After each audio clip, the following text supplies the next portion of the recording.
The moment Howard Carter first peered into Tutankhamun's tomb in 1922, the world gasped. As candlelight flickered against golden treasures untouched for over 3,000 years, he uttered the now famous words, "Wonderful things." But that discovery was just the beginning. Ancient Egypt's sands still whisper secrets we've yet to fully understand, hiding mysteries that defy logic, science, and even time itself. From colossal pyramids built with uncanny precision to cryptic hieroglyphs hinting at lost technologies, this civilization left behind puzzles that continue to baffle the brightest minds today. What if I told you that some of these enigmas aren't just unanswered, they're seemingly impossible? Imagine a culture so advanced their achievements still outshine modern engineering. Picture tombs sealed with curses that eerily come true, or astronomical alignments so precise they couldn't have been accidental. These aren't just stories, they're real, tangible riddles carved into stone and buried beneath the desert, waiting for us to piece them together. And that's exactly what we're about to do. This journey will take us deep into 25 of ancient Egypt's most jaw-dropping mysteries, each one a thread in a grand, unsolved tapestry. We'll stand in the shadow of the Great Pyramid and wonder how it was truly built. We'll decipher symbols that might hold the key to forgotten knowledge. And we'll question everything we thought we knew about history itself. Because here's the thing, the more we uncover, the more we realize how much remains hidden. So if you've ever felt that pull of curiosity, that itch to explore the unknown, you're in the right place. Let's unravel these secrets together. Standing before the Great Pyramid of Giza, it's impossible not to feel dwarfed, not just by its size, but by the sheer impossibility of its existence. Built over 4,500 years ago, this colossal structure stretches 481 feet into the sky, composed of more than 2 million stone blocks, each weighing several tons. And here's the kicker, the precision is mind-bending. The four sides align almost perfectly with the cardinal directions north, south, east, and west, with an error margin of just a fraction of a degree. How did a civilization without modern tools, without even the wheel as we know it, achieve something so exact? Take the stones themselves. Many were quarried from miles away, transported across the Nile, then lifted and fitted together with gaps between them thinner than a credit card. No mortar holds them in place, just flawless engineering. Theories about ramps zigzagging up the pyramid's sides have been proposed, but none fully explain how workers hauled blocks weighing as much as elephants to such dizzying heights. Some researchers even speculate about lost techniques like counterweight systems or sound-based levitation, though evidence remains elusive. Then there's the celestial connection. The pyramid's shafts align with stars like Orion's belt, suggesting the builders had advanced astronomical knowledge. Was this a cosmic blueprint, a tomb, or something else entirely? Even the workforce is a puzzle. While some claim it was built by slaves, ancient records point to skilled laborers who were well-fed and honored. The timeline is just as baffling. Conventional estimates suggest 20 years of construction, but that would mean placing one block every 2.5 minutes, non-stop, day and night. Every answer only leads to more questions. Were the ancient Egyptians hiding knowledge we've yet to rediscover, or is the truth still buried, waiting beneath the sands? One thing's certain, the Great Pyramid refuses to give up its secrets easily. Just when we thought the Great Pyramid had revealed all its secrets, modern technology peeled back another layer of mystery.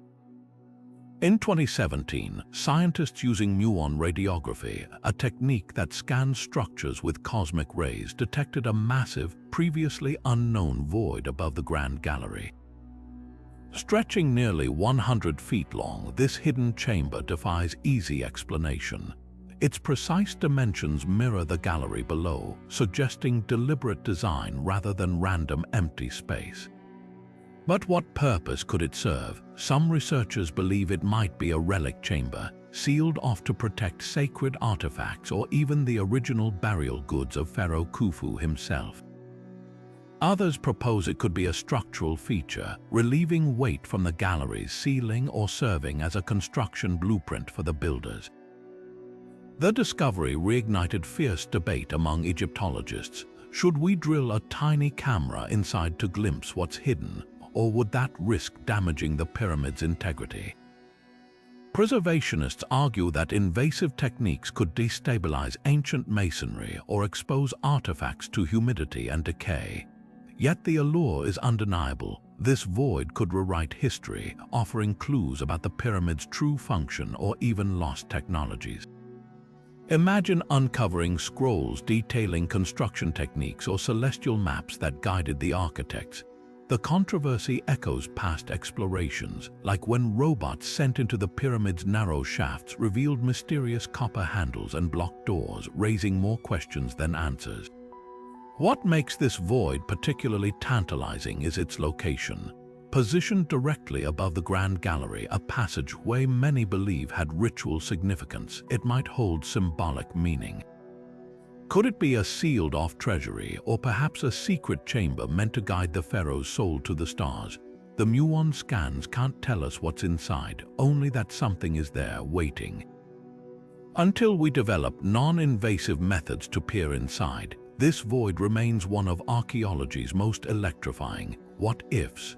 For now, it stands as a silent reminder that even after centuries of study, the Great Pyramid still guards its deepest secrets. The Great Sphinx of Giza gazes across the desert with an air of silent defiance, as if daring us to unravel its true origins.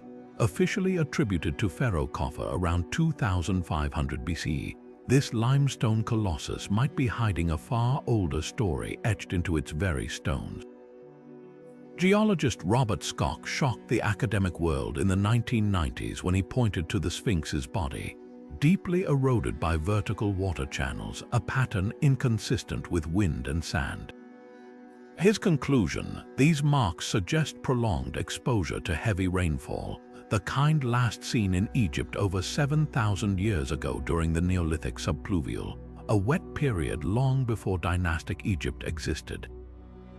If Schoch's theory holds, the Sphinx could predate the pyramids by millennia, rewriting the timeline of human civilization. But who carved it? Some researchers point to the mysterious pre-dynastic culture of Nabta-Playa, whose astronomical alignments rival Stonehenge. Others venture further, suggesting a connection to legendary lost societies like Atlantis, though no concrete evidence ties the Sphinx to such myths. The controversy deepens when you examine the head. Proportionally too small for the body, it shows signs of being recarved, possibly from an original lion or even an earlier, unknown figure, a practice common when new rulers repurposed monuments to assert dominance. Mainstream archaeology remains skeptical, citing the lack of artifacts or writings to support such an ancient date. The water erosion, they argue, could stem from groundwater or later repairs.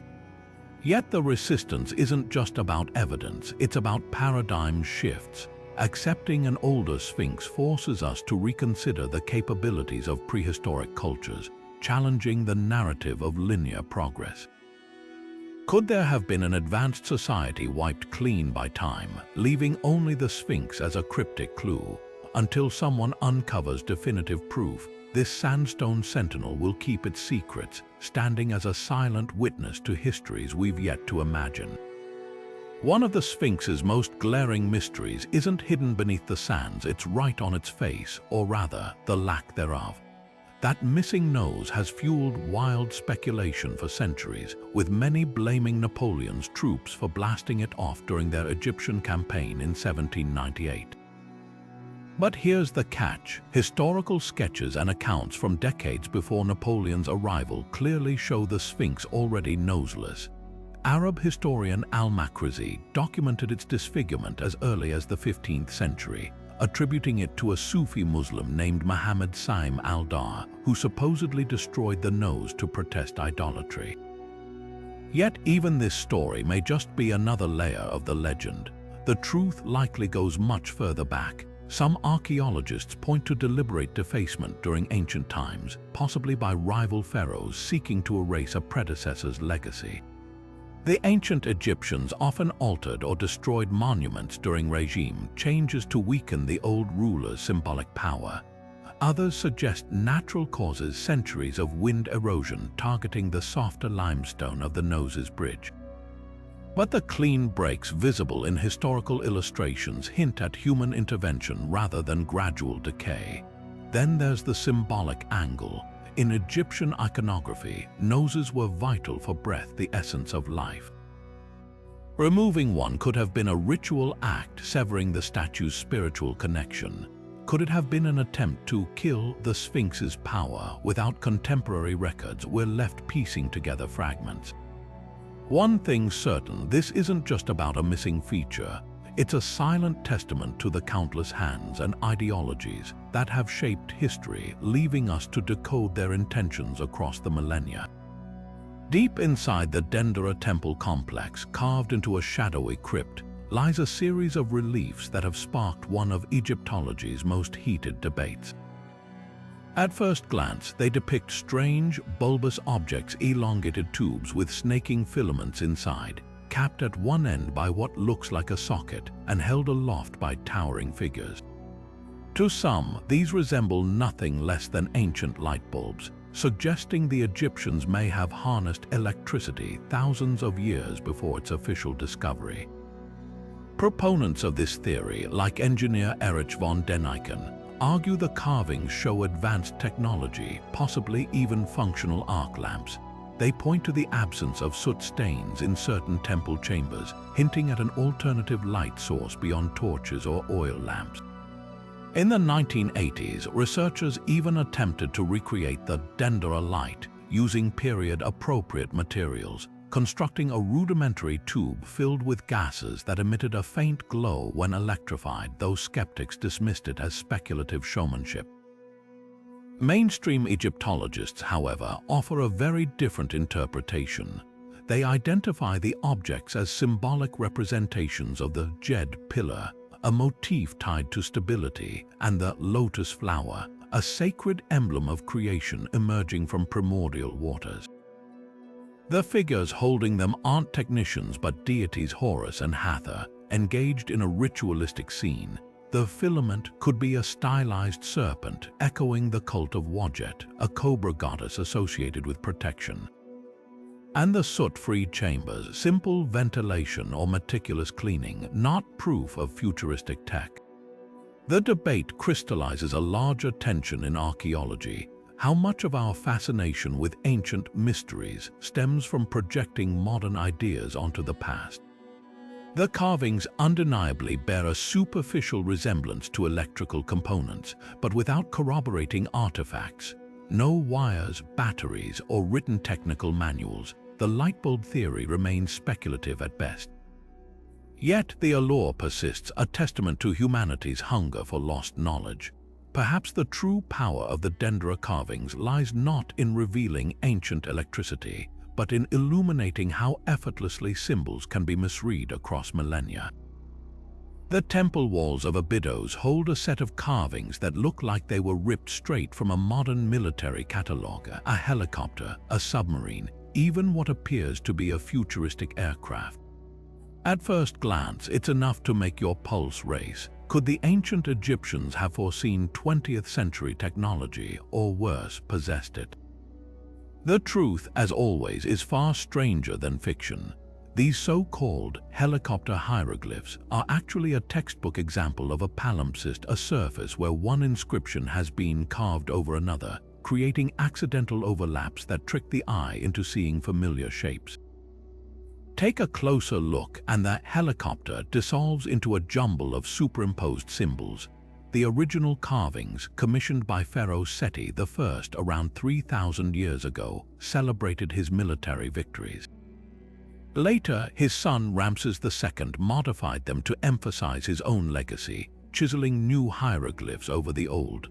Over time, erosion wore away parts of both layers, leaving behind a chaotic blend that, from the right angle, resembles modern machinery.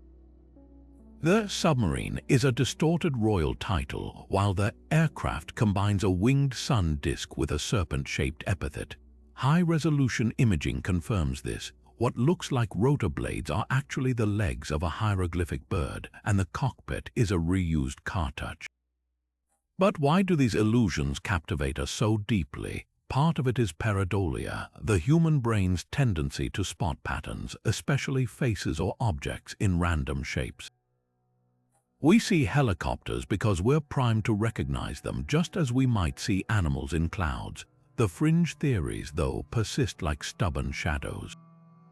Some claim the carvings are evidence of time travelers visiting ancient Egypt, while others argue they're blueprints for lost technologies. These ideas ignore the meticulous work of linguists who have decoded the original inscriptions, proving their ordinary royal propaganda caught in a game of artistic telephone across centuries. The real magic of the Abydos carvings isn't in imagined futuristic visions, it's in how they reveal the messy, human process of rewriting history. Every chisel mark tells a story of ego, erosion, and the passage of time, leaving us with a puzzle that's not about ancient astronauts, but about how easily we can mistake the echoes of the past for glimpses of a future that never was. Queen Nefertiti, Egypt's most iconic queen, didn't just fade from history, she vanished as if the sands themselves swallowed her whole. After the death of her husband, the radical pharaoh Akhenaten around 1336 BC, her name and image were abruptly erased from monuments, her legacy scrubbed clean. This wasn't just a quiet retirement, it was a systematic disappearance. Was it political revenge, a hidden power play, or something even darker? The mystery deepens when you realize her tomb has never been definitively found despite decades of searching. Then came the bombshell discovery in 2015. British archaeologist Nicholas Reeves proposed a tantalizing theory. Hidden chambers might lie behind the walls of Tutankhamun's burial chamber, chambers that could belong to Nefertiti herself. Radar scans revealed anomalous voids, suggesting undiscovered spaces filled with who knows what. The world held its breath. Could the boy king's tomb be merely the outer layer of a grander, concealed burial meant for his stepmother? The evidence was compelling. The tomb's unusual layout, its smaller than expected size for a pharaoh, and even the north wall's painted scenes seemed to point toward a larger, hidden complex. But not everyone was convinced. Skeptics argued the radar anomalies could be natural fissures or construction gaps, not secret rooms. Egypt's Antiquities Ministry, eager to avoid another overhyped disappointment, urged caution.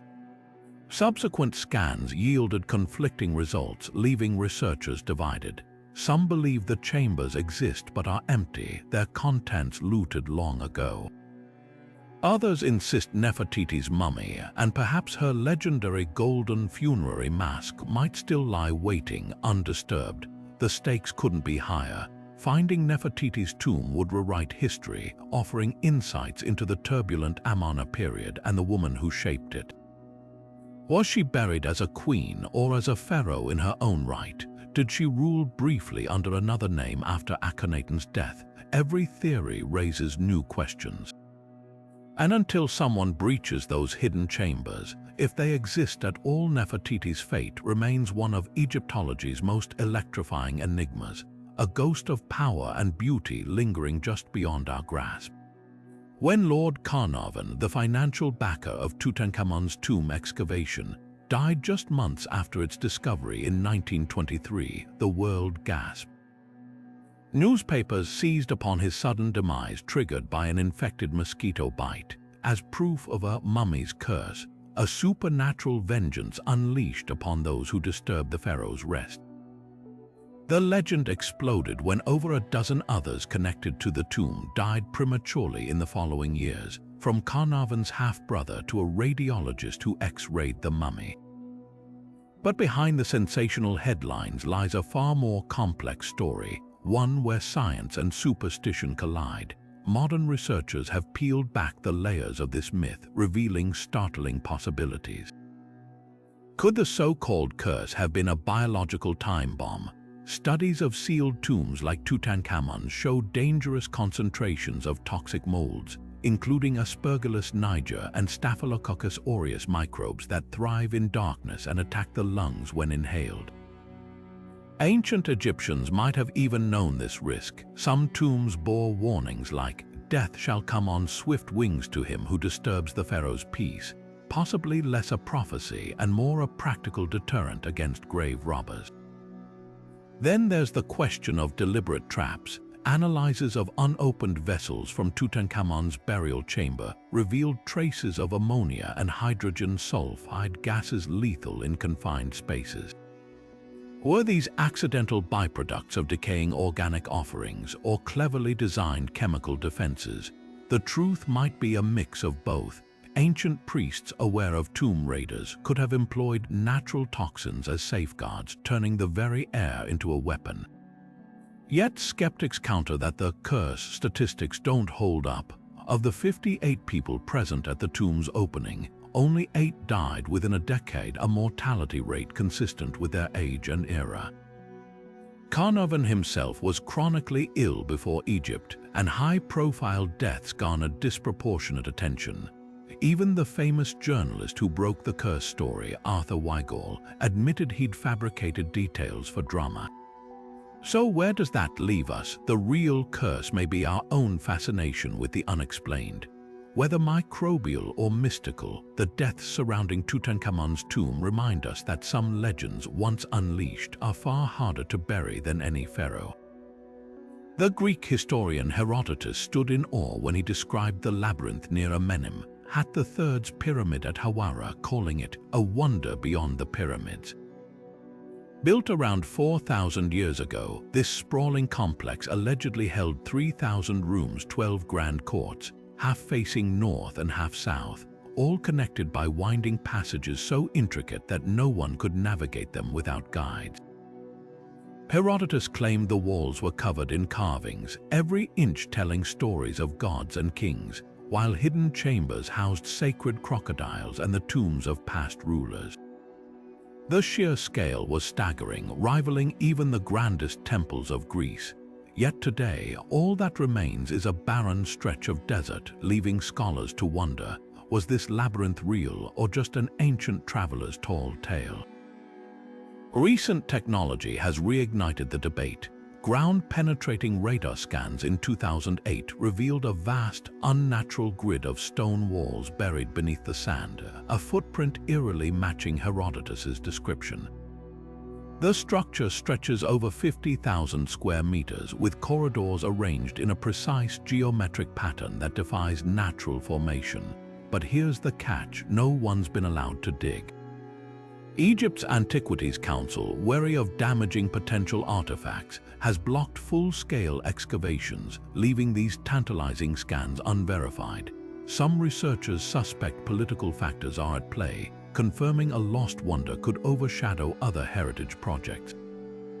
Others cite practical concerns. The water table here has risen over millennia, risking irreversible water damage to any unearthed relics. The mystery deepens when you consider local accounts. 19th century archaeologists like Flinders Petrie found fragments of limestone slabs and columns, suggesting a grand structure once stood here. Even more compelling, Roman writers like Strabo and Pliny the Elder referenced the labyrinth, with Strabo noting it contained palaces within palaces. Could these be the same ruins Herodotus saw? Or was the labyrinth already crumbling by their time, its true scale lost to legend? For now, the labyrinth exists in limbo, part fact, part myth, its secrets locked beneath the earth. Every scan, every pottery shard, hints at something extraordinary waiting to be uncovered. Until the sands part or technology advances, this maze of stone remains one of Egypt's most tantalizing what-ifs, a ghost of grandeur daring us to prove it was real. The unfinished obelisk of a swan lies half-carved into the bedrock, a monument frozen in time and in failure. Towering at 137 feet and weighing an estimated 1,200 tons, this abandoned masterpiece offers a rare glimpse into the ambitions and limitations of ancient Egyptian engineering. Unlike the polished obelisks that now stand in world capitals, this one never left its quarry. Its story is etched into the very cracks that doomed it, revealing secrets about how these mammoth stones were shaped and why this one never was. Walk along its surface and you'll notice the tool marks grooves left by dolerite pounders, the hard stone hammers workers used to carve the granite. These scars show us the painstaking process, teams chiseling downward inch by inch for months or even years. But then disaster struck. 3 massive fractures spiderwebbed through the obelisk's base, rendering it useless. Experts believe the cracks formed due to hidden flaws in the stone, likely invisible when work began. The ancient engineers, unable to patch such damage, simply walked away, leaving their tools behind like a crime scene frozen in time. Yet this failure is an archaeologist's goldmine. The unfinished obelisk reveals techniques lost to history. For instance, the sides were carved at a slight inward angle, a trick to prevent the structure from splitting under its own weight during transport. Workers also left handles of uncut stone at the base, proof they planned to lever it free once finished, likely using wooden sledges and ramps. But the most startling detail: the obelisk was intended to be taller than any ever erected, a testament to the pharaoh's hubris. Had it stood, it would have dwarfed even the Lateran obelisk in Rome, the tallest surviving example today. The cracks themselves tell a cautionary tale. Ancient quarriers likely relied on sound tapping the rock to listen for hollow tones signaling weak spots. But granite is unpredictable, and this time their methods failed. Modern laser scans show the fractures run deep, confirming the stone was doomed from the start. Some speculate the project was abandoned during Queen Hatshepsut's reign, adding a layer of political intrigue. Was it bad luck or sabotage by rivals seeking to embarrass her?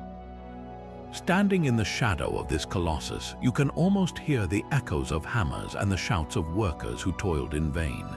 The unfinished obelisk isn't just a relic of broken dreams, it's a textbook in stone, teaching us more about ancient engineering than any polished monument ever could. Its flaws are its legacy, reminding us that even the mightiest civilizations stumbled, and that sometimes the greatest lessons lie in what was left behind. Beneath the sands of Saqqara lies a subterranean puzzle that defies logic: the Serapeum, a labyrinth of tunnels housing 25 gargantuan sarcophagi, each carved from a single block of granite or diorite weighing up to 100 tons. The precision is staggering. Lids and boxes fit together with seams so tight, not even a razor blade can slip through. These containers weren't built on site. They were quarried miles away, transported across the desert, then lowered into cramped underground chambers with near superhuman accuracy. But here's the real head-scratcher: what were they for? Officially, the Serapeum was a burial place for Apis bulls, sacred animals worshipped as incarnations of the god Ptah. Yet the scale of these sarcophagi makes no practical sense for bulls. The largest could hold multiple animals side by side, and hieroglyphs describing their purpose are conspicuously absent. Even stranger, some boxes show signs of having been moved and repositioned, as if their contents were rearranged or removed. Could they have held something far more valuable or even dangerous that later rulers decided to hide? The engineering alone boggles the mind. Without pulleys or cranes, workers would have had to drag these monoliths over uneven terrain, somehow maneuvering them down narrow passageways with less than an inch of clearance on either side. Modern experiments using replica sledges and wet sand suggest it might have taken 500 men to pull just one sarcophagus, yet the tunnels show no wear from such massive traffic. Some theorists propose the ancients had access to vibration or sound-based levitation tech, lost knowledge hinted at in obscure texts describing stones that move by voice. Mainstream archaeologists dismiss this as fantasy, pointing to ingenious ramp systems and rollers, though no definitive evidence survives. Then there's the precision. The box's corners are cut at perfect 90-degree angles, their surfaces polished to a mirror finish. How granite is one of Earth's hardest stones, yet the cuts show no tool marks, only smooth planes that suggest advanced machining. Even today, replicating this would require diamond-tipped saws and computer-guided equipment. The mainstream explanation, rubbing stones and copper chisels, fails to account for the flawless symmetry. Perhaps the most haunting question isn't how or why, but who. The Serapeum's oldest chambers date back to Ramses II's reign, but graffiti and repair marks indicate they were rediscovered and reused centuries later. Did the original builders leave behind a technology or ritual so potent that later Egyptians felt compelled to preserve it, even if they no longer understood it? For now, the sarcophagi sit empty, their true purpose echoing through the tunnels like a riddle carved in stone. In the dusty archives of ancient Egypt, one artifact stands out as a lightning rod for controversy: the Tully Papyrus. Discovered in the 1930s by an Italian scholar named Alberto Tully, this fragmentary text reportedly describes an otherworldly event during the reign of Pharaoh Thutmose III around 1450 BC. According to translations, scribes recorded fiery discs gliding across the sky in formation brighter than the sun before vanishing into the heavens. The account reads like a modern UFO sighting, complete with stunned witnesses and celestial phenomena. But is it genuine history, a mistranslation, or an outright fabrication? The debate hinges on two critical problems: the papyrus's provenance and its language. Tully claimed he found the document in Cairo but couldn't afford to buy it, so he copied its hieratic script by hand, except no one else ever saw the original. The copy itself later disappeared, leaving only Tully's notes and translations. Skeptics argue this chain of custody is hopelessly compromised, a classic red flag for hoaxes. Even the phrasing raises eyebrows. The description of circles of fire and discs changing direction uses vocabulary some linguists insist is anachronistic, more reminiscent of 20th century flying saucer lore than ancient Egyptian cosmology. Could Tully or someone else have retrofitted an ordinary religious text to fit a modern narrative? Yet some researchers point to startling consistency with other ancient accounts. The Egyptian sky iron texts mention metallic objects falling from the heavens, while the biblical Book of Ezekiel describes wheels within wheels descending with fire. Even if the Tully Papyrus is a misreading, why do so many cultures independently record similar phenomena? Proponents highlight the precision of the report.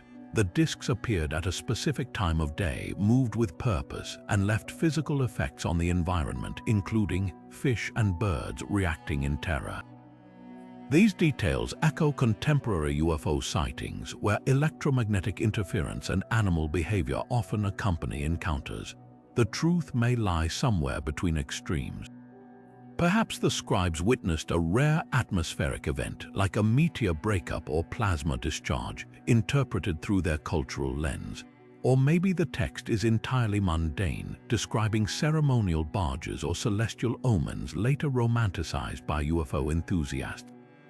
Without the original papyrus, we're left reading shadows on the wall, groping for answers in a debate where every theory only deepens the mystery. Whether hoax or history, the Tully Papyrus forces us to confront an unsettling question. If ancient people really saw something inexplicable, how many other clues have we dismissed because they didn't fit our view of the past? Etched into the walls of 5 pyramid chambers at Saqqara, the pyramid texts are the oldest religious writings ever discovered, sprawling across limestone in cryptic columns of hieroglyphs older than the Book of the Dead by 1,000 years. These aren't just funerary rituals, they're cosmic roadmaps blending astronomy, magic, and metaphysical puzzles that still stump scholars today. Pharaoh Unas's pyramid alone contains over 700 spells, each a thread in a grand tapestry meant to guide the king's soul through celestial gateways and past divine judges. But peel back the layers and you'll find something even more startling: instructions for resurrection, not just metaphorically, but as if the ancients believed consciousness could be reactivated like a machine. Take spell 300, known as the Cannibal Hymn. On the surface, it describes the pharaoh consuming gods to absorb their powers, a shocking metaphor.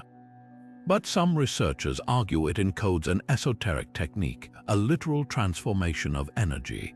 The text speaks of light in the body and reassembling the bones, phrases that resonate oddly with modern near-death accounts where individuals describe leaving and re-entering their physical forms. Then there's the constant emphasis on aligning with stars like Sirius and Orion, as if the soul's journey mirrored celestial mechanics. The directions are precise. You shall ascend to the sky as a heron, you shall pass through the flames as a falcon. Were these poetic visions or technical manuals for navigating dimensions we've yet to understand? The connection to later texts like the Book of the Dead reveals a chilling continuity. Spells once reserved for pharaohs trickled down to nobles, then commoners, democratizing access to the afterlife. Yet the older pyramid texts lack the moral weighing of hearts seen in later traditions. Instead, they focus on knowledge passwords, star charts, even warnings about guardians of the horizon who test the soul's readiness. This shift suggests early Egyptians saw the afterlife as a realm conquered not by virtue but by secret wisdom. Modern physicists have even noticed parallels. The texts describe the universe as a great flood of potential where thoughts shape reality, a concept eerily similar to quantum theories of observation affecting matter. One spell insists the dead king becomes the light, merging with the fabric of existence itself. Could these be metaphors or echoes of a lost science of consciousness? Without a Rosetta Stone for esoteric meaning, we're left reading between the lines, staring into the same abyss that confronted Un-Az's priests 4,500 years ago. The pyramid texts don't just challenge our view of ancient spirituality, they dare us to reconsider what it means to die and what might wait beyond. Buried in the sands of Saqqara in 1898, a delicate wooden artifact emerged that would ignite debates for over a century, the so-called Saqqara bird. At first glance, it resembles a simple falcon figurine, but tilt it sideways and the proportions shift into something uncanny. The wings, swept back at a precise angle, mirror the aerofoil shape of modern aircraft. The tail, missing its centerpiece, bears a striking resemblance to the vertical stabilizer of a glider. This 2,000-year-old object, no larger than your hand, raises a tantalizing question.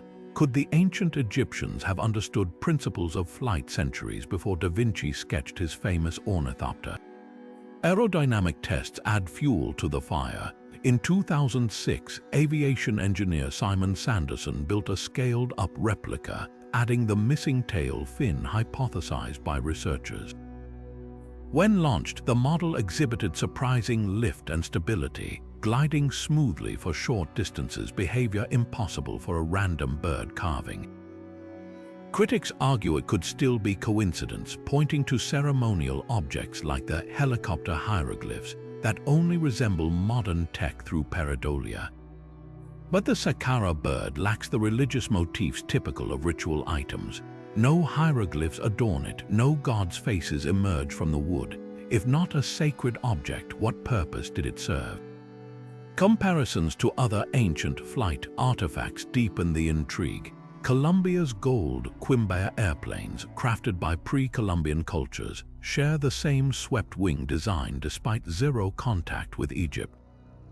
The Babylonian genie relief appears to depict a figure holding what looks like a battery and electric cable. Are these mere artistic quirks or fragments of lost knowledge? One theory suggests the Saqqara bird was a child's toy, an early kite or boomerang-like projectile. Yet the precision of its angles hints at intentional engineering, not playfulness. Then there's the elephant in the room. If the Egyptians grasped aerodynamics, where are the full-scale prototypes? No murals show flying machines, no texts describe them. Perhaps the answer lies in the bird's missing tailpiece, a piece that, if found, might settle the debate. Until then, this unassuming artifact remains suspended between worlds, much like the glider it may have inspired, a whisper of possibility that ancient minds soared higher than we ever imagined. Beneath the towering pyramids of Giza, an intricate underworld sprawls like a hidden city of the dead tunnels, chambers, and flooded passageways that remain largely off-limits to the public. Among the most enigmatic is the so-called Tomb of Osiris, a multi-level shaft discovered in 1933, descending over 90 feet into the bedrock.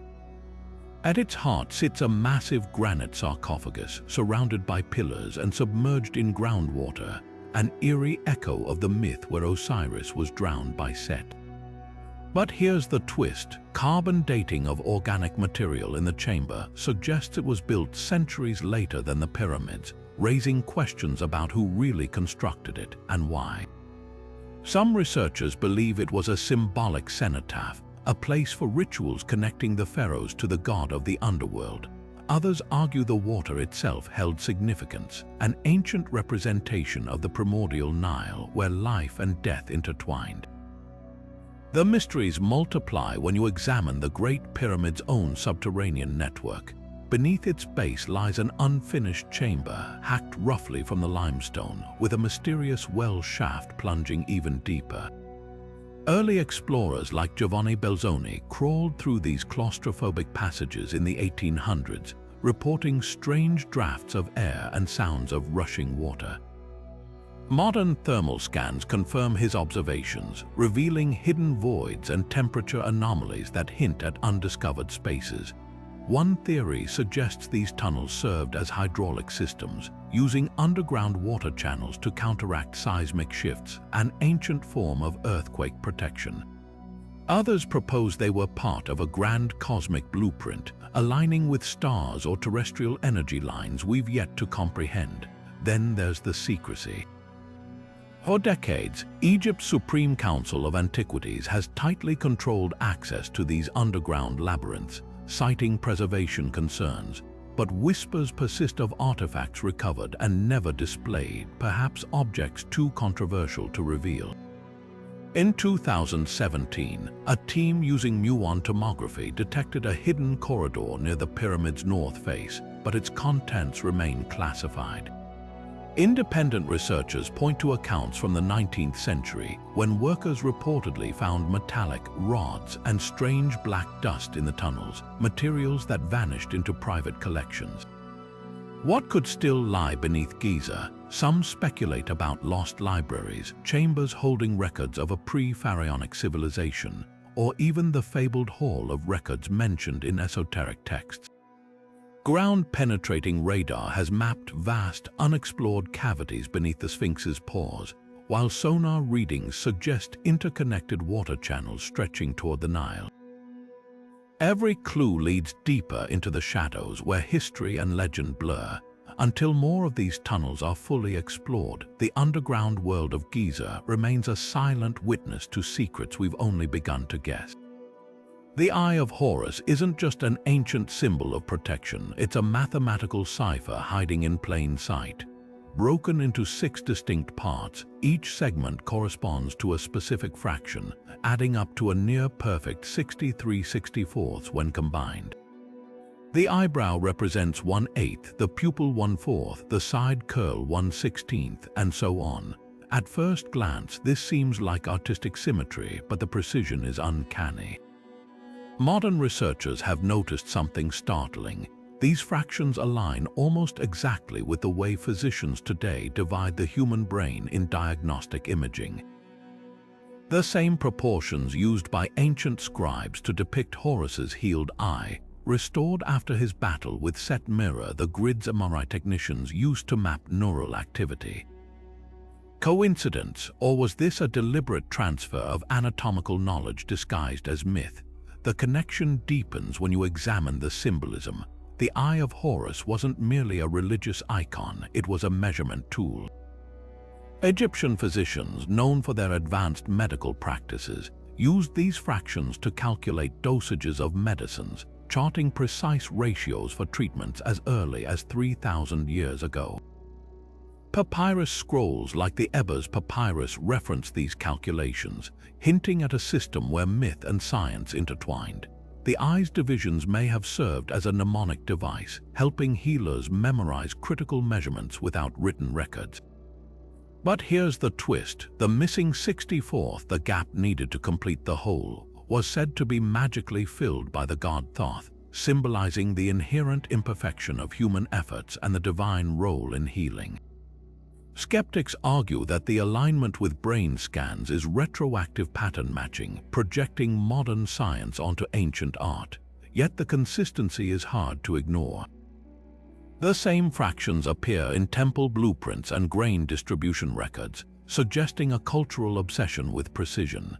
Even more compelling, the eye's structure mirrors the way Egyptians divided fields for flooding seasons, a practical application of geometric knowledge that fed their civilization. Whether intentional or not, the Eye of Horus stands as a testament to a culture that saw numbers as sacred, weaving mathematics into the fabric of daily life and afterlife alike. The real mystery isn't just the fractions themselves, but what they imply about lost knowledge. If the eye's design held medical significance, what other secrets might Egyptian symbols conceal? Were they encoding advanced understanding in plain sight, knowing only the initiated could decipher it? The Eye of Horus challenges us to look closer, not just at the past, but at how much we might still have left to learn. For centuries, the Egyptian city of Heracleion lived only in whispers, a legendary port mentioned by Herodotus and Homer, said to have hosted Helen of Troy and vanished beneath the waves without a trace. Then, in the year 2000, marine archaeologist Frank Goddard's team made an electrifying discovery. Just 30 feet beneath the Mediterranean surface, 6 kilometers off modern Alexandria's coast, lay an entire metropolis frozen in time, preserved like a snapshot beneath layers of silt and salt water. The first sign wasn't a wall or a broken column, it was a colossal face, 5 meters tall, staring up through the murk. The god Hapi, Egyptian deity of the Nile's floods, had been guarding this sunken kingdom for over 2,000 years. What emerged from the excavation was nothing short of staggering. 16-foot statues of pharaohs stood eerily intact, their features still sharp under algae and barnacles. 70 ancient ships, some with cargo still in their holds, rested where they'd sunk. Gold coins, ceremonial barges, even the ruins of a massive temple dedicated to Amun-Jereb hinted at a city drowning in its own wealth. Most haunting of all were the steel stone slabs inscribed with decrees in Greek and hieroglyphs, revealing that Heracleion wasn't just a trade hub but a sacred gateway where Egyptian and Greek cultures merged. One stele, nearly identical to the Rosetta Stone but older, bore the same text in 2 languages, proving this city was a linchpin of diplomacy. But how does a bustling port, the customs checkpoint for all Mediterranean trade, simply disappear? The answer lies in the very ground it was built on.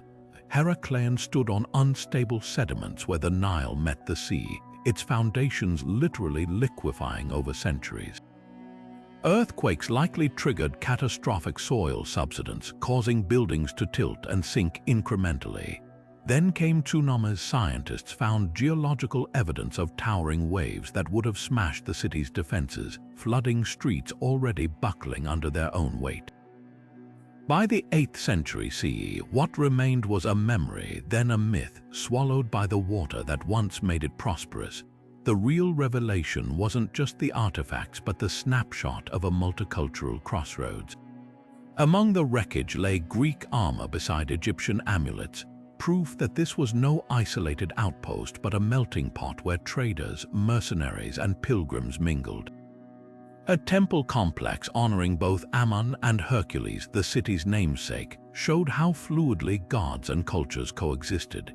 Even the everyday objects, children's toys, wooden hair combs, perfectly preserved cedar incense painted a portrait of vibrant urban life abruptly interrupted. Now, as divers meticulously mapped the site, new questions emerged. Why were so many statues and steles deliberately toppled before the sinking? Was it ritual decommissioning, political upheaval, or a desperate attempt to appease angry gods? And could other cities lie nearby, still hidden beneath shifting sands? Heracleion's silent statues offer no answers, only reminders that even the grandest civilizations are at the mercy of earth and water. We think we've cracked the code of ancient Egyptian mummification, until science reminds us how much we don't know. Modern researchers can list the basic steps: removing organs, packing the body with natron salt, wrapping it in linen. But when it comes to the mysterious resins used to coat royal mummies, even our most advanced labs hit a wall. These weren't just simple tree saps, they were complex alchemical cocktails, blending ingredients that defy identification to this day. Take the mummy of Pharaoh Tutankhamun.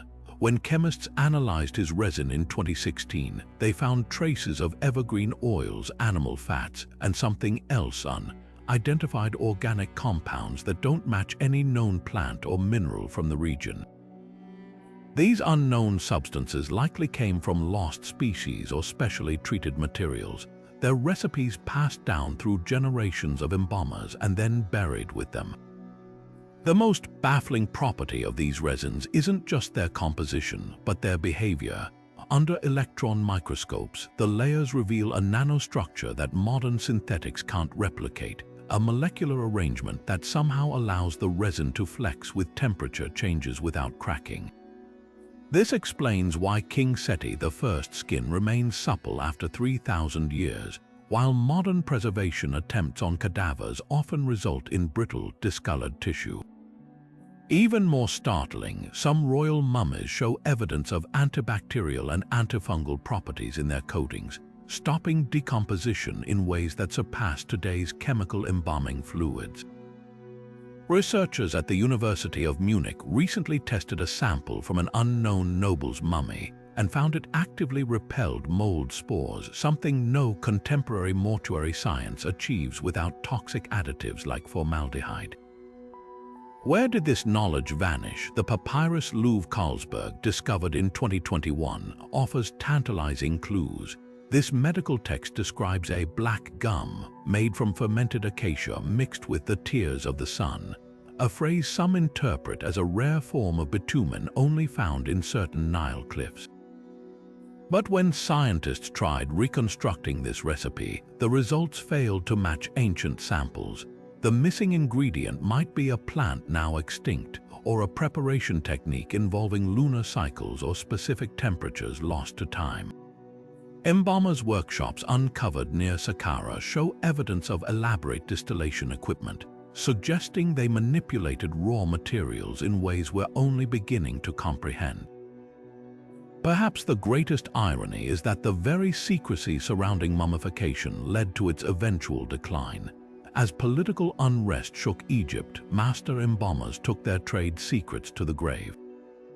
By the Roman era, the art had degraded into crude imitation, with wealthy citizens paying for subpar mummies packed with absurd amounts of resin, a far cry from the precise, scientifically advanced methods of the Golden Age.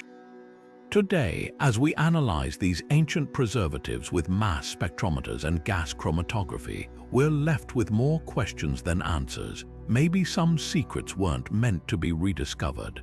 Or perhaps they're waiting, preserved as perfectly as the pharaohs themselves, for the right moment to be revealed. When scientists first extracted DNA from King Tutankhamun's mummy in 2010, they didn't just uncover his family tree, they shattered long-held myths about royal bloodlines.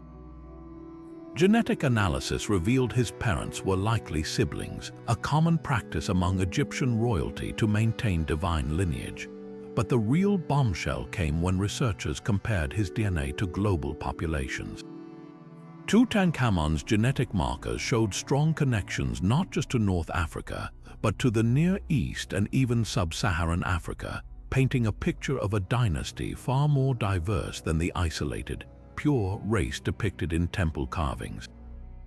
These findings forced historians to confront an uncomfortable truth. The pharaohs weren't a closed genetic circle, but a tapestry woven through conquest, trade, and unexpected alliances. The ethical dilemmas surrounding these discoveries are as complex as the science itself.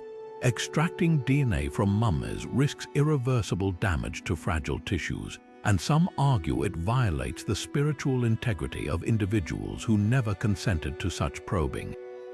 When researchers sampled Ramses III's mummy to confirm his assassination by throat slitting, they faced backlash from modern Egyptian scholars who viewed the act as a desecration. Yet the insights gained are undeniable. Genetic studies of later pharaohs like Amenhotep III revealed traces of European and West Asian ancestry, suggesting waves of migration or political marriages that official records deliberately omitted. These silent genetic whispers contradict the propaganda of unchallenged dynastic purity carved into every obelisk and tomb wall. What makes these revelations so provocative is how they clash with Egypt's own origin myths. The god-kings claimed descent from divine beings, their legitimacy rooted in an unbroken chain stretching back to the dawn of time. But DNA tells a messier story, one where pharaohs carried genes from rival empires and subjected peoples. A 2019 study of mummies from the Middle Kingdom period found genetic links to Nubian populations, groups historically portrayed as enemies in battle reliefs. It seems even as pharaohs celebrated military victories over these southern neighbors, their bloodlines quietly absorbed Nubian heritage. The backlash from traditionalists has been fierce. Some argue contamination could skew results, pointing to how handling over centuries introduces foreign DNA. Others insist modern Egyptians shouldn't be defined by ancient genetics, fearing political misuse of data. Yet science keeps pushing forward. Advanced techniques now analyze not just royal mummies but the workers who built their tombs, revealing a society where genetic diversity flowed from palaces to pyramids. Each new study peels back another layer, showing us a civilization far more interconnected and human than its monumental art ever admitted. The pharaohs' DNA doesn't diminish their legacy, it reveals the true cost of their ambition, a bloodline forged not in isolation but in the untidy, brilliant crucible of history. The Book of Thoth wasn't just an ancient text, it was a whispered terror, a divine weapon, and the ultimate prize. According to temple legends, this forbidden manuscript wasn't written by human hands but by the god of wisdom himself, containing spells so potent they could make the dead speak, the living immortal, and the earth itself tremble. One papyrus fragment from the Ptolemaic period warns that merely reading its pages would invoke Thoth's wrath, cursing the reader with a death without end. Yet for all the dire warnings, pharaohs and magicians across centuries risked everything to find it. The allure, power beyond imagining, command over nature, secret paths to the afterlife, even the ability to understand the language of animals. The myths weave a chilling pattern. In one tale, Prince Nefertiti discovers the book hidden in a golden casket at the bottom of the Nile, guarded by serpents that cannot be slain. After mastering its spells, he pays a horrific price. His wife and son die mysteriously, and he ultimately takes his own life, buried with the cursed text under his tongue. Another account describes Alexander the Great supposedly finding a copy in the tomb of Hermes, the Greek counterpart to Thoth, using its knowledge to forge his empire before the book vanished again. These stories share a common thread. The book grants unparalleled wisdom, but at a cost no mortal can truly bear. Now here's where it gets even stranger. The Book of Thoth's legend blurs into another enigmatic artifact, the Emerald Tablet, the foundation of Hermetic philosophy. Both texts promise the secrets of alchemy and divine transformation. Both are said to be written in cryptic, symbolic language. Medieval Arab scholars like Jabir ibn Hayyan claim the tablet was a physical remnant of Thoth's knowledge passed down through initiates. Could fragments of these texts still exist? In 2018, researchers at the University of Leipzig analyzed a palimpsest, a medieval manuscript overwritten on recycled parchment, and discovered faint traces of Greek and Coptic writing beneath, referencing the 7 gates of Thoth. The original text had been scrubbed away, but the ghost of its words lingered. Might secret archives hold surviving pieces? The Vatican's underground vaults and the sealed cellars of old Egyptian monasteries have long been rumored to house esoteric manuscripts, though access is fiercely restricted. Even if fragments surfaced, would we recognize them? The original Book of Thoth supposedly wasn't written in ordinary hieroglyphs, but in a celestial script only the gods could decipher. Modern attempts to reconstruct it from scattered references like the spells in the Greek magical papyri or the Nag Hammadi texts only deepen the mystery. Some lines echo known Egyptian incantations, while others describe technologies or cosmic forces alien to ancient thought. Perhaps the most haunting question isn't whether the book exists, but why its legend endures. Is it humanity's longing for hidden knowledge or something darker? Every generation unearths new, forbidden texts from the Voynich manuscript to the Dead Sea Scrolls, yet none have delivered the apocalyptic power promised by Thoth's tome. Unless, of course, the real curse was never in the book itself, but in the desperation of those who seek it. After all, the greatest trick of the God of Wisdom might have been hiding the truth in plain sight, that some doors once opened can never be closed. Standing beneath the night sky over Giza, the three great pyramids stretch toward the heavens in a formation that's anything but random. Look up at the constellation Orion, and you'll notice something uncanny. The layout of the pyramids mirrors the three belt stars of this celestial hunter. This isn't just a passing resemblance, it's the heart of the Orion correlation theory, a controversial idea that suggests the ancient Egyptians intentionally designed their most sacred monuments to mirror the cosmos. But could a civilization without telescopes truly have mapped the stars with such precision?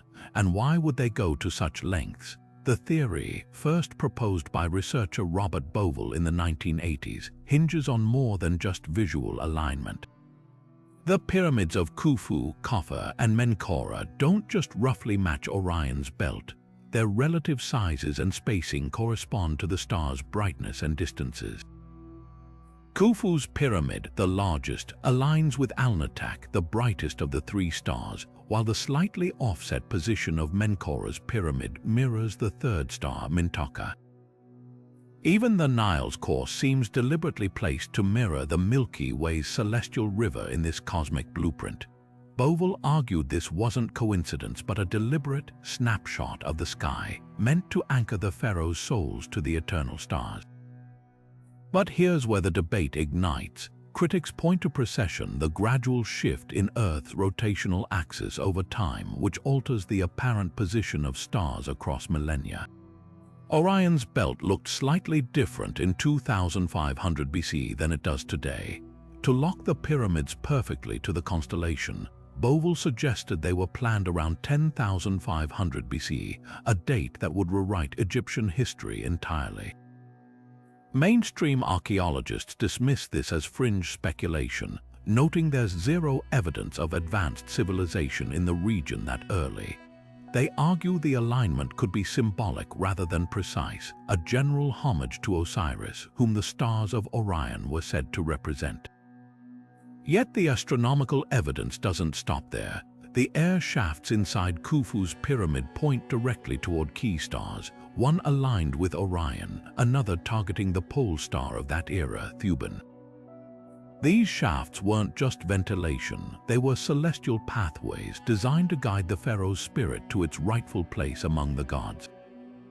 Even the great Sphinx's gaze toward the eastern horizon aligns with the rising sun during the vernal equinox, but some researchers argue it originally faced Leo, the lion constellation, around 10,500 BC, further fueling the theory of a much older design. The real puzzle isn't just whether the Egyptians mapped Orion, but why. For a culture that saw the afterlife as a celestial journey mirroring the heavens on Earth would have been the ultimate act of sacred engineering. The pyramids weren't just tombs, they were launch pads for immortality, their stones whispering a language of stars we're still learning to read. Whether coincidence or cosmic blueprint, the Orion correlation challenges us to reconsider how deeply the ancients understood the sky and what they believed was waiting for them there. Deep inside the Great Pyramid, the Queen's Chamber hides one of Egypt's most perplexing riddles: two narrow shafts, each no wider than 8 inches, angling upward into the darkness. Unlike the King's Chamber's shafts, which open to the outside, these tunnels dead end mysteriously within the pyramid's core. For over a century, scholars assumed they were symbolic passageways for the pharaoh's soul, but robotic explorations have shattered that simplicity, revealing clues that hint at something far more tantalizing. The first breakthrough came in 2002 when a team sent a robot named Upu-2 crawling up the southern shaft. After navigating 50 meters of cramped limestone, the machine's camera revealed a small door, a slab of polished limestone fitted with metal pins. The discovery sent shockwaves through archaeological circles. These weren't just air vents, they were sealed thresholds deliberately blocked by the pyramid's builders. A follow-up expedition in 2011 drilled a tiny hole through the door, only to find another cavity beyond, its walls adorned with cryptic red hieroglyphs and a second recessed slab. The metal pins, analyzed through fiber optic scopes, turned out to be copper handles, their purpose still debated. Were they ritualistic anchors or part of a mechanism meant to slide the door open from the other side? Thermal scans added another layer of intrigue. In 2016, the Scan Pyramids project detected striking temperature anomalies along the shaft's path, spots where the stone was significantly cooler, suggesting hollow spaces or different materials behind the walls. One hotspot near the northern shaft ceiling hinted at a possible hidden chamber, its dimensions matching those of the so-called Big Void discovered above the Grand Gallery.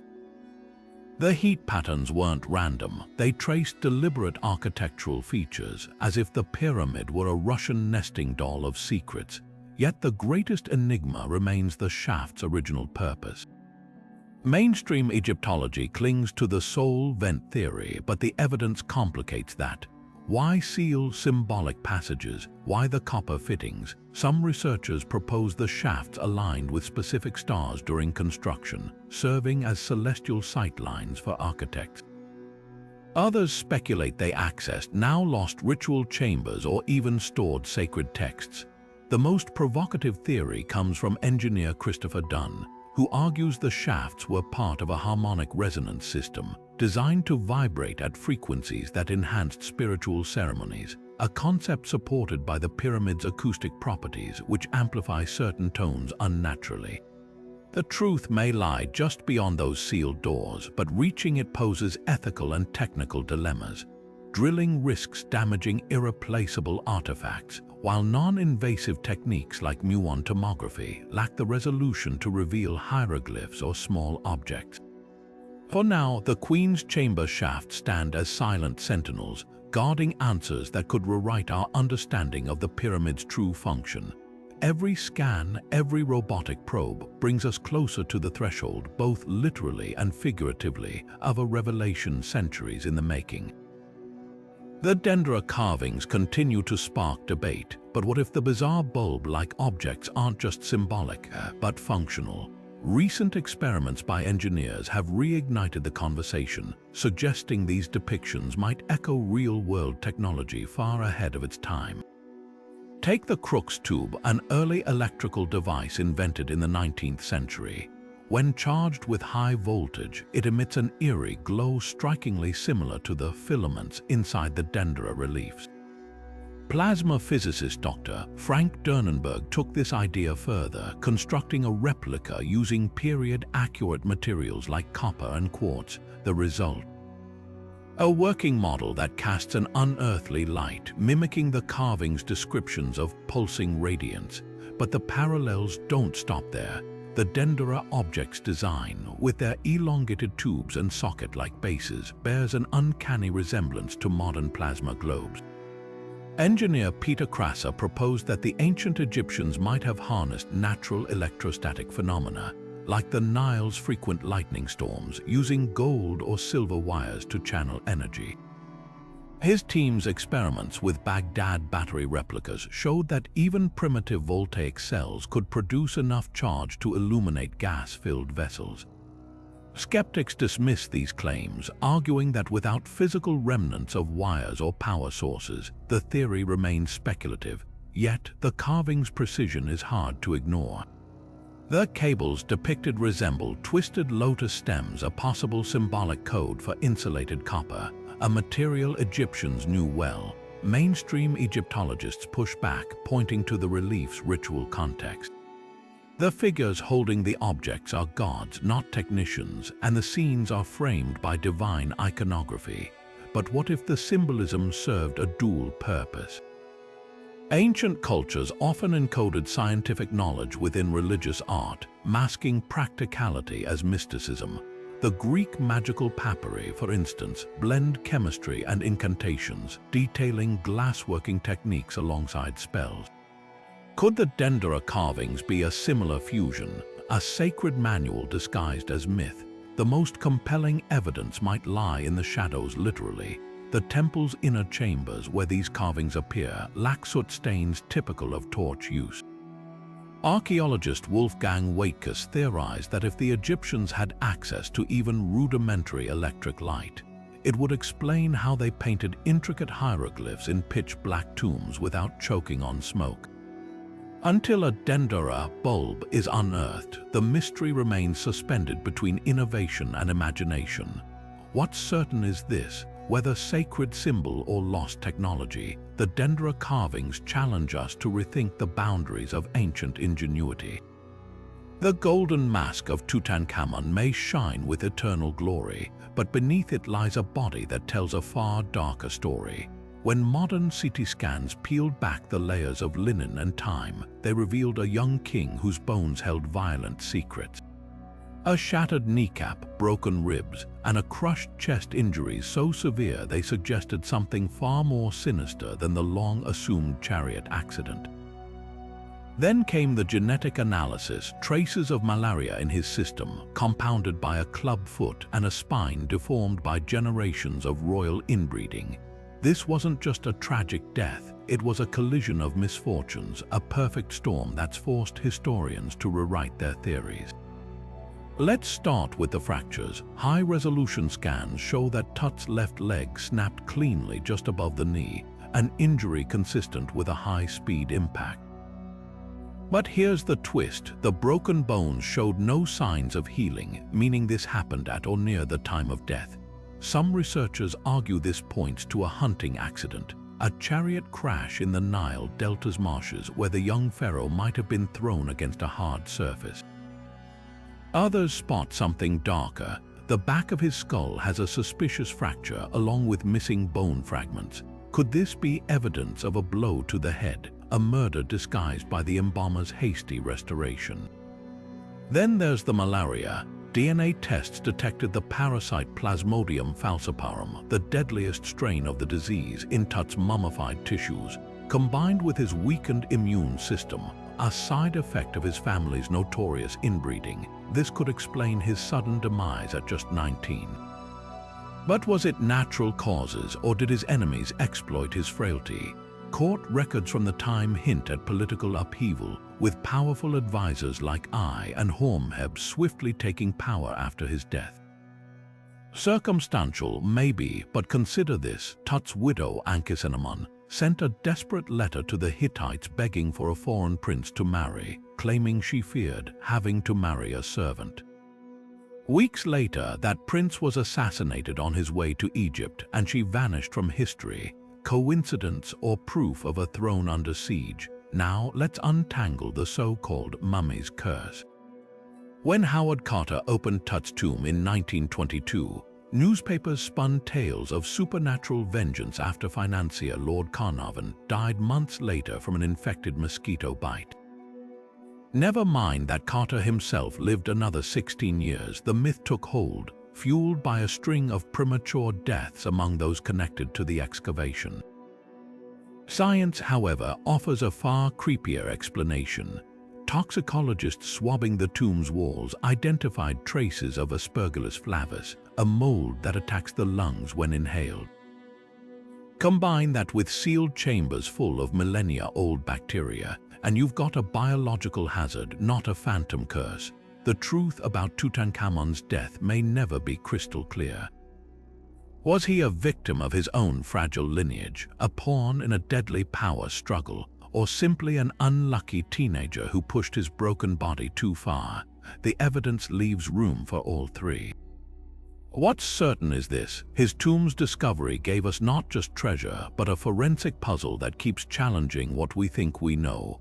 Every scan, every DNA test peels back another layer, not just of bandages, but of deception, drama, and the high-stakes game of ruling an empire too big for a boy king to hold. For centuries, the land of Punt existed only in the breathless accounts of Egyptian scribes, a distant realm of wonders, where gold grew like fruit on trees and incense perfumed the air. Temple reliefs from Queen Hatshepsut's Deir el-Bahari complex depict sailing ships returning from Punt laden with treasures. Stacks of fragrant myrrh resin, live baboons, even entire myrrh trees potted for transplanting. The pharaohs called it God's land, a place so wealthy and exotic it bordered on myth. Yet despite decades of searching, no archaeological site has ever been definitively identified as Punt, leaving us to piece together its location from fragments of evidence scattered across the Red Sea. The debate hinges on conflicting clues from ancient records. Hatshepsut's expedition inscriptions describe a journey southward along the Red Sea coast, suggesting the Horn of Africa, modern-day Somalia or Eritrea. Myrrh and frankincense, Punt's most famous exports, grow abundantly in these regions, but other texts mention Puntites having reddish-brown skin and living in beehive-shaped huts, features more closely associated with Yemen's ancient cultures. Then there's the giraffe. A relief from the 5th dynasty Pharaoh Sahyor's temple shows Puntite traders leading the long-necked animal as tribute, a creature native to sub-Saharan Africa but alien to the Arabian Peninsula. Complicating matters further is the lack of any welcome to Punt steles or ruins. Unlike Egypt's other trading partners, Lebanon for cedar, Nubia for gold, Punt left no monumental footprints. Archaeologists have combed suspected regions for traces of Egyptian-style artifacts or inscriptions that would mark a sustained trade relationship. A few tantalizing finds have emerged, like a 2000 BCE obsidian tool in Eritrea bearing chemical signatures matching Egyptian finds, but nothing conclusively pins down Punt's capital. Some scholars argue this elusiveness is intentional. Punt may not have been a single city, but a shifting network of ports and trade hubs, a maritime Silk Road where middlemen exchanged goods without ever revealing their sources. The most compelling evidence might lie beneath the waves. Rising sea levels since the Bronze Age have submerged vast stretches of the Red Sea coastline, including areas that could have hosted Punt's harbors. Marine archaeologists have identified underwater ruins near Sudan's Suakin archipelago that match descriptions of Puntite dockyards. Stone anchor weights, pottery shards with resin traces, but political instability and treacherous dive conditions have stalled exploration. Meanwhile, satellite imaging has revealed ancient riverbeds in Somalia's now arid hinterland, hinting at regions that could have supported the lush landscapes described in Egyptian texts. Perhaps the true mystery isn't Punt's location, but why it vanished so completely from collective memory. By the time of the New Kingdom, references to Punt grow sparse, as if the trade routes collapsed or the land itself faded into legend. Some theories suggest climate change dried up incense groves, or that rising Egyptian demand exhausted Punt's resources. Others propose political upheaval, a warlord sealing off trade, or a new power redirecting commerce. Whatever the case, Punt's legacy endures in the resin still burned in temples worldwide, the echoes of a land that thrived in the shadows, trading gold and perfume for immortality in hieroglyphs. Until some diver or farmer stumbles upon a royal seal bearing Punt's true name, this godly realm will remain where the Egyptians left it, somewhere beyond the horizon, just out of reach. From the cosmic alignments of the Great Pyramid to the sunken enigma of Heracleion, ancient Egypt's greatest mysteries refuse to fit neatly into history's textbooks. Each discovery peels back another layer, revealing a civilization far more advanced and far stranger than we ever imagined. Think about it. The precision-cut granite of the Serapeum sarcophagi, the eerie glow of Dendera's carvings, or the genetic secrets hidden in Tutankhamun's bones. None of these fit the tired narrative of a primitive society stumbling toward progress. Instead, they whisper of knowledge lost to time, technologies we're only beginning to comprehend, and stories deliberately erased from the record. What if history isn't the steady march forward we've been taught? The Sphinx's water-worn flanks and the Orion correlation theory suggest timelines older than academia dares admit. The Book of Thoth's cursed legends and the Tully Papyrus's UFO-like accounts hint at experiences beyond our modern frameworks. Even the simplest artifacts like the Saqqara bird force us to ask, were the ancients just lucky with their designs, or did they understand principles we'd rediscover millennia later? These aren't just gaps in our knowledge, they're fissures in the foundation of how we view human achievement. So where does that leave us? Curiosity is the compass. Question the official stories, re-examine the coincidences too precise to ignore, because every time we label something impossible, we risk closing doors that the ancients left wide open. The real treasure isn't gold or artifacts, it's the realization that history is a living, breathing puzzle with pieces still waiting to be found. Which of these mysteries keeps you up at night? The pyramids' hidden chambers, the genetic twists of the pharaohs. Drop your thoughts below, and if you're craving more deep dives into the unexplained, hit subscribe. The past isn't finished surprising us yet.